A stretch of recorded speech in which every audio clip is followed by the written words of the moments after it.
सुविदितं येन तस्मै श्रीगुरवे नमः। श्रीचैतन्यमनोभीष्टं स्थापितं येन भूतले स्वयं रूपकदा मह्यं ददाति स्वापदान्तिकं। वन्देऽहं श्रीगुरुं श्रीयुतपदकमलं श्रीगुरुं वैष्णवांश श्रीरूपं साग्रजातां सहगना रघुनाथान्वितं तं सजीवं तं सावधूतं परिजनसहितं कृष्णचैतन्यदेवं श्रीराधाकृष्णपादां सहगना श्रीविशाखान्वितां च ॐ विष्णुपादाय कृष्णप्रेष्ठाय भूतले श्रीमते भक्तिवेदान्त स्वामीति नामिने नमस्ते सरस्वती देवे गौरवाणी प्रचारिणे निर्विशेषशून्यवादी पाश्चात्यदेशतारिणे नमो महावदन्याय कृष्णप्रेमप्रदायते कृष्णाय कृष्णचैतन्यनाम्ने गौरतिसे नमः। हे कृष्णकरुणासिन्धु दीनबन्धु जगत्पते गोपेश गोपिका कान्त राधाकान्तनमोस्तुते तप्तकाञ्चन गौराङ्गी राधे वृन्दावनेश्वरि वृषभानुसुते देवी वृण्मामि हरिप्रिये वञ्चाकल्पतरुभ्यश्च कृपासिन्धुभ्य एव च पतितानां पावनेभ्यो वैष्णवेभ्यो नमो नमः। श्रीकृष्ण चैतन्य प्रभु नित्यानंद श्री अद्वैत गदाधर श्रीवासादि गौरभक्तवृंद हरे कृष्ण कृष्ण कृष्ण हरे हरे हरे राम राम राम हरे हरे।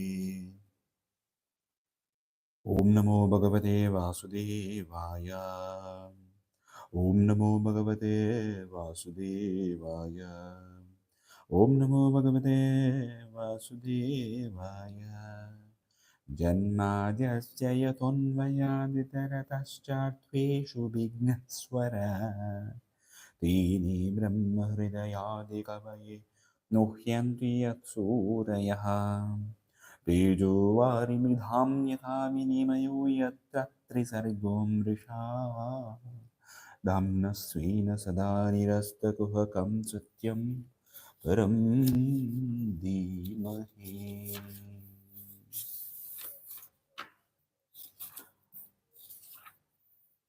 धर्मः प्रोजितकैतवत्र परमो निर्मत्सराणां सताम् वेद्यं वास्तवमत्र वस्तु शिवदां तावत्प्रयोन्मूलनम्। श्रीमद्भागवते महामुनिकृते किं वा परेरीश्वरः सद्यो हृदि अवरुध्यते अत्र कृत्रिभिः शुश्रूषवित्ताक्षाणात्। निगमकल्पतरुगलितं फलं सुखमुखादमृतद्रवसंयुतं पिबत भागवतं रसमालयं मुहुरहो रसिका भुवि भावुकाः। Next we go to this chapter number 2.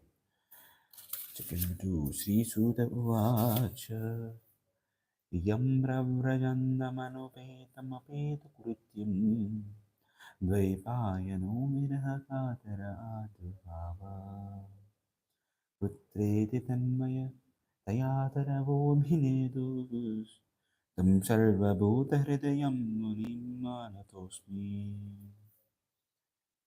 यः स्वानुभावमखिलं श्रुतिसारं यः स्वानुभावमखिलश्रुतिसारमेकम् आध्यात्मदीपमतितितिर्षतां तमोन्दं संसारिणां करुणया पुराणगुह्यम् आनगुह्यं तं व्याससूनमुपयामि गुरुं मुनीनां।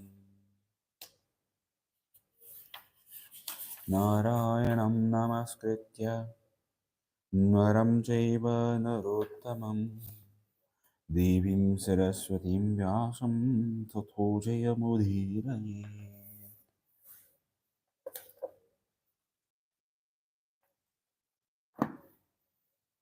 This is very good. Purport, a very good sloka. या सम्मोहिता जीवो आत्मानं त्रिगुणात्मकं परोऽपि मुनुतेर्नर्थं तत्कृतं चाभिपद्यते। या by whom सम्मोहितः illusion jiva the living entity atmanam self triguna atmakam is conditioned by the three modes of nature or product of matter. Paraha transcendental as api in spite of minute. In spite of Manute takes it for granted. Anartham thinks not wanted, that by that kritam cha reaction, abhipadyate undergoes thereof. Translation and purport by His Divine Grace Srila Prabhupada. Srila Prabhupada ki jai. Due to this external energy, the living entity, although transferred into the three modes of material nature, thinks of himself as a material product and thus undergoes the reactions of material miseries. The root cause of suffering by the materialistic living beings is pointed out with the remedial measures, which are to be undertaken and also the ultimate perfection to be gained. All this is mentioned in the particular verse. The living being by constitution transcendental to material engagement, but he is now imprisoned by the external energy and therefore he thinks himself one of the material products. And due to his unholy contact with the superior supreme, the pure spiritual entity suffers material miseries under the modes of material nature. The living entity misunderstands himself with the material product, and this means the presence means the present perverted way of thinking, feeling, willing under middle conditions is not natural for him, but he has his normal way of thinking, feeling, and willing. The living being in his original state is not without thinking, feeling, willing power. It's also confirmed in Bhagavad Gita that the actual knowledge of the conditioned soul is now covered by nescience. The theory that a living being is about absolute impersonal Brahman is refuted here. This cannot be because the living entity has his own way of thinking in his original unconditioned state. The present conditioned state is due to the influence of the external energy, which means that the illusion energy takes the initiative while the Supreme Lord is aloof. The Lord doesn't desire that a living being be illusioned by external energy. The external energy is aware of this fact, but still she accepts a thankless task of keeping the forgotten soul illusioned by her bewildering influence.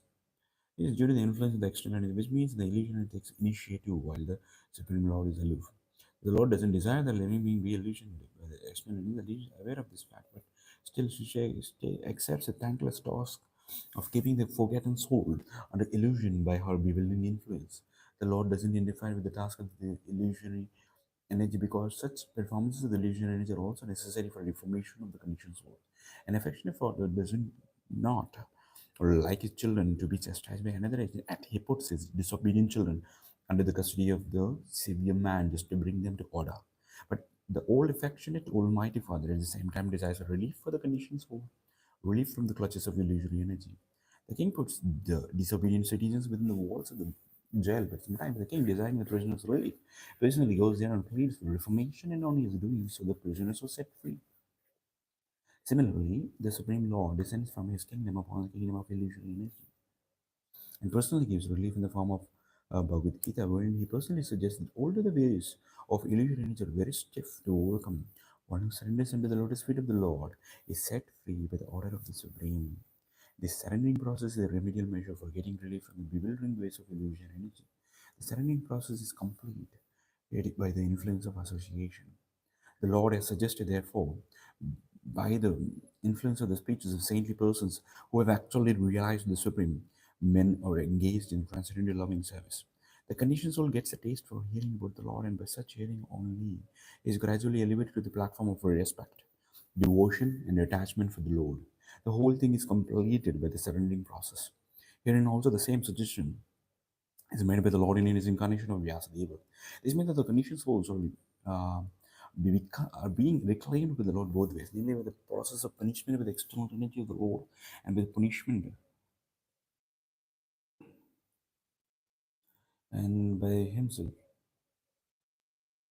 And by himself, the as his spiritual master, within and without. Within the heart of the every living man, the Lord himself as super soul, Paramatma, and becomes a spiritual master. And from without, he becomes a spiritual master in shape of the scriptures, saints, and initiator, spiritual master. This is still more explicitly explained in the next sloka. Personal superintendence of the individual energy is confirmed in the Vedas, the Kena Upanishad, in relation to the demigod's controlling power.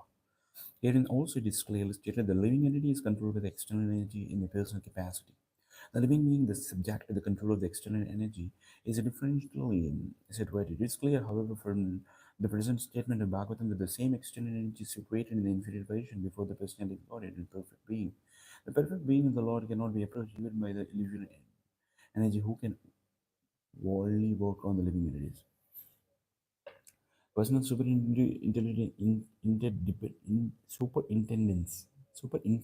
What is superintendence? Okay. The controlling nature. Personal superintendence of the illusion energy is confirmed in the Vedas, Kanya Upanishad, in relation with the demigod's controlling power. It really states that the living entity is controlled with external energy in a personal capacity. The living being is subject to the control of the external energy and differently situated. It is clear, however, from the present statement of the Bhagavatam that the same external energy is situated in the inferior version before the representative body or the perfect being. The perfect being of the Lord approach evil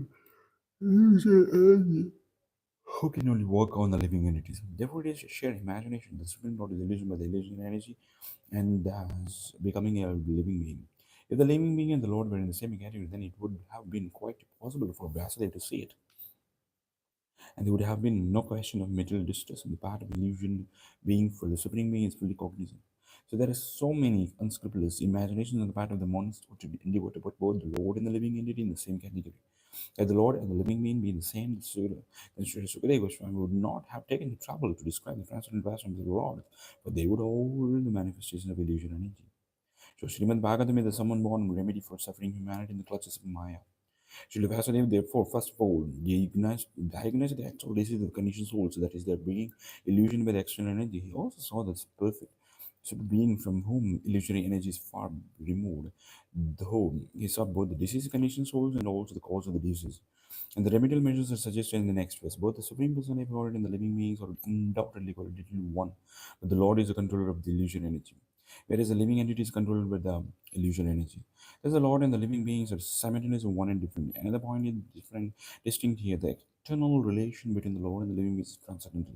Otherwise, the Lord would not have taken the trouble to reclaim the conditioned souls from the material world. From the closes the mind, the same with the living entity is also required to revive is a natural love and affection for the Lord, and that is the highest perfection for the living entity. Srimad Bhagavatam treats the conditioned soul with an aim to that goal of life. Wow, wonderful, wonderful. 100 times I should read this, but I don't have time. Anartho vajamam sakshan bhakti yogamadokshati lokasya jagato vidvam chakri satvata samhitam. Anartha things which are superfluous, upashamam, mitigation, sakshat, directly bhakti yoga, the linking process of devotional service. Adoksh is done to the transcendence lokasya of the transcendental of the general mass of men. Ajahanataham, those who are unaware of Vidwan, the supremely learned. Chakri compiled Satvata in relation with the supreme truth, Samhitam, Vedic literature. Translation: the material miseries of the living entity which are superfluous to him can be directly mitigated with the linking process of devotion service. But the mass of the people does not know this. And therefore the learned Vyasa compiled the Vedic literature which is in relation to the supreme truth. But Srila Vyasadeva saw the old perfect personality of Godhead. This statement suggests the complete unit of the personality of Godhead includes his part and parts also. He saw therefore his different energies, namely the internal energy, marginal energy, and external energy. He also saw his different plenary portions and portions of the plenary portions, namely his different conditions also. And he specifically observed unwanted miseries of the conditions also, which are who are bewildered by the external energy and at last. He saw the remedial measure for the conditions living with process. So it's a great transcendent science.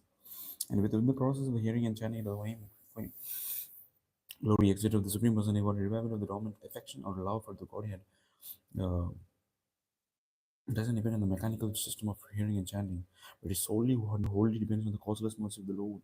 And the Lord is fully satisfied with the sincere efforts of the devotee. He may endow him with his loving transcendental service, but even with the prescribed forms of hearing, it is at once mitigation of the superfluous and unwanted miseries of middle existence. Such a mitigation of the middle affection doesn't wait for development of transcendental knowledge. Rather, knowledge is dependent on transcendental service for the ultimate realization of the absolute supreme truth. Thank you so much. I have to understand. I'm not able to understand when I'm reading like this. Okay, that's why I kept this for 15 minutes only. Thank you so much for joining for the morning reading. Have a nice day. Hare Krishna.